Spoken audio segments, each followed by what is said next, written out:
বন্ধুরা, কেমন আছো তোমরা সবাই? আশা করছি সবাই খুবই ভালো আছো এবং সুস্থ আছো। আমিও বেশ ভালো আছি এবং সুস্থ আছি। তো আজকেও আমি তোমাদের একটা রেসিপি দেখাবো, পাঁপড়ের তরকারি। নিরামিষই করব, কারণ আজকে বৃহস্পতিবার, আমার হাজব্যান্ড এবং আমি নিরামিষই খাচ্ছি।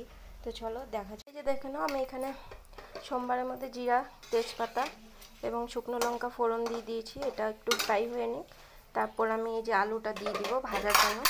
আমি আলুটাকে আগের থেকে বয়েল করে রেখে দিয়েছিলাম, তাহলে ভাজতে সুবিধা হবে আর তাড়াতাড়ি হয়ে যাবে, আমার গ্যাসটাও একটু কম লাগবে। তো চলো এটা এখন ভেজে নিই। আমি এখানে একটা টমেটো দিয়ে দিয়েছি স্বাদের জন্য, তোমরা ইচ্ছে করে নাও দিতে পারো, ওটা যার যা দিচ্ছি। আমি একটু টমেটোটা একটা টমেটো দিয়ে দিয়েছিলাম। এই যে দেখো, এটাও ফ্রাই হয়ে গেছে প্রায় টমেটো। একটু এরকম করে দিও, তাহলে মিশে যাবে। এই জিনিসটা করতে ভালো হবে আর কি, রান্নাটা মিশে গেলে ভালো হবে, খেতেও স্বাদ হবে। আর আমি সব রেডি করে রেখেছি, 2টা লঙ্কা, হলুদ, জিরে গুঁড়ো, লঙ্কা গুঁড়ো, আদা এবং লবণ। আমি নুনটা কম দিয়েছি, কারণ যদি দরকার পরে রান্না করার পরে একটু নিয়ে খাওয়া যাবে, কিন্তু বেশি হয়ে গেলে তখন আর ভালো লাগবে না, রান্নাটাই নষ্ট হয়ে যাবে স্বাদটা। তো তোমরা চাইলে এটা ঘরে নিরামিষের মতনই ট্রাই করে দেখতে পারো। এটা পেঁয়াজ দিয়ে করলেও ভালো লাগে। তো আমি নিরামিষই খাবো, আমি আর আমার হাজব্যান্ড, তার জন্য আমাদেরটা আলাদা করে সরিয়ে রাখছি। রান্না দিদি তো আসবেই বলেছি, তখনও বাকিটা এসে করবে। এখন কি করবে রান্না, মাছ করবে না ডিম করবে ঠিক বলতে পারছি না। তো চলো এখন এটা পুরোটা এখানে ঢেলে দিই একটু জল। এই দেখো, আমি সামান্য একটু জল দিয়ে দিয়েছি। জল দিয়ে এটাকে ভালোভাবে এখন নাড়াচাড়া করে নেব। এই দেখো, ভালো করে নেড়ে নেব। মশলাটা যখন কষা হয়ে যাবে তখন জল দিয়ে পাঁপড়টা যে ভেজে রাখা হয়েছে সেটা আমি ভেঙে একটু করে দিয়ে দিই। আবার বেশি ভাঙলে ভালো লাগবে না, ওটা তোমরা বুঝে দিবে। প্লেটের মধ্যে একটু যতটুকু মশলা আছে আমি একটু সামান্য একটু জল দিয়ে এটাকে ভালোভাবে ধুয়ে এটা আর একটু নাড়াচাড়া করে নিই। একটু এগুলিকে একটু টমেটোগুলিকে একটু এইভাবে নেড়ে দিও, তাহলে কি মিশে গেলে ভালো হবে। বলে তোমরা লঙ্কার গুঁড়াটা স্কিপও করতে পারো, কারণ অনেক বয়স্করা থাকে অসুস্থ, অনেকে খেতে পারে না ঝাল। আমি একটু তবুও দিয়েছি স্বাদটা হওয়ার জন্য। তো চলো, আমার হাজব্যান্ডও খুব একটা বেশি ঝাল খায় না, তো আমি একটু কম করেই দিয়েছি, যেন খেতে পারে। এই যে দেখে নাও, নেড়ে নাও ভালো করে। একটু জল দিয়ে দিলাম সামান্য।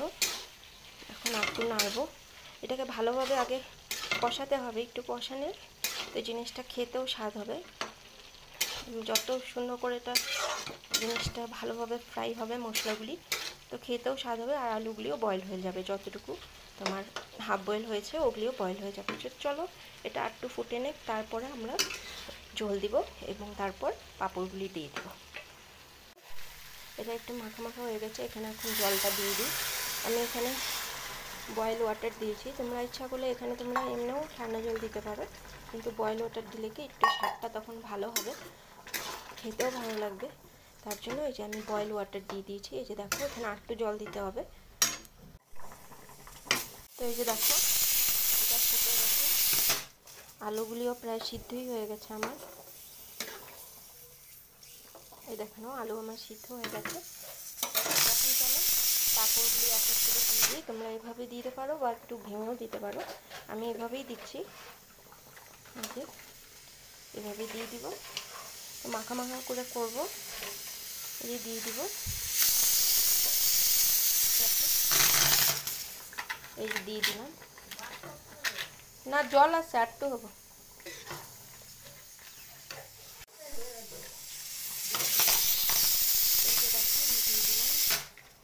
পাঁপড়গুলি এখন এটা একটু ফুটে আমি গরম মশলা দিয়ে দিব। তো এই যে দেখে নাও হয়ে গেছে। আমি সানরাইজ গরম মশলাটা দিলাম, তোমরা ইচ্ছা করলে বেটেও দিতে পারো। তো আমি আর এখন বাটতে যাব না, দেরি হয়ে যাবে, রান্নার দিদি এসে পড়বে। তো আমি একটু করে দিয়ে দিলাম, আর সামান্য চিনি দিলাম। চিনি দিলে একটু স্বাদটা ভালো হয়। তোমরা ইচ্ছে করলে ঘিও দিতে পারো, কিন্তু আমি আর এত কিছু দিব না, কারণ আমার হাজব্যান্ড এত কিছু দিয়ে আবার খেতে ভালোবাসে না। তো চলো, ও যেভাবে খেতে ভালো পায় আমি সেভাবেই করলাম আজকে, নিরামিষের মধ্যে পেঁয়াজ ছাড়া। এই তো আমার রান্না হয়ে গেল। এটা লাস্টের লুকটাই যেরকম হয়েছে। তো আজকে দুপুরের লাঞ্চটা এটাই হবে, আলু ভাজি এবং পাঁপড়ের তরকারি হবে। আমি আর আমার হাজব্যান্ড খাবো। তো কেমন লাগলো এই রেসিপিটা নিশ্চয়ই জানিও, আর তোমরাও যদি অন্যরকমভাবে বানাও তো প্লিজ আমাকে জানিও, তো আমি চেষ্টা করব সেভাবে বানানোর। তো ভালো লাগলে প্লিজ একটা লাইক, শেয়ার এবং একটা সাবস্ক্রাইব করে দিও বন্ধুরা। তো এখনের জন্য রাখছি, পরে আবার নতুন কোনো রান্নার রেসিপি নিয়ে আমি নিশ্চয়ই আসবো।